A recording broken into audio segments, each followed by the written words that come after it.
সকলকে বলবো রাধে রাধে। সকলে নিশ্চয়ই খুব ভালো আছেন, আনন্দে আছেন, সুস্থ আছেন। আজকে বলবো 2026-এ মূলাঙ্ক 1, 10, 19 এবং 28 যাদের টোটাল মূলাঙ্ক 1 তাদের কেমন যাবে এই বছরটা, কি কি টোটকাগুলো আপনারা করলে আপনাদের জন্য ভালো হবে। প্রতিদিন 1 মিনিট সূর্যের আলোর দিকে তাকিয়ে থাকুন। সকালবেলা ঘুম থেকে উঠে 1 মিনিট সূর্যের আলো দেখবেন। মানিব্যাগে লাল কাগজ রাখুন।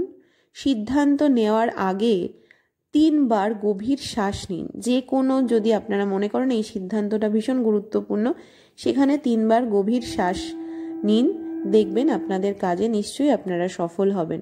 অবশ্যই এই টোটকাগুলো করে দেখুন। 2026-এ যাদের মূলাঙ্ক 1 তারা নিশ্চয়ই ফল পাবেন। সকলকে বলবো তাহলে 2025 সকলের ভালো গেছে, এবার 2026-এ যেন সকলের ভালো যায়, সেজন্য এই টোটকাগুলো অবশ্যই আপনারা ফলো করুন।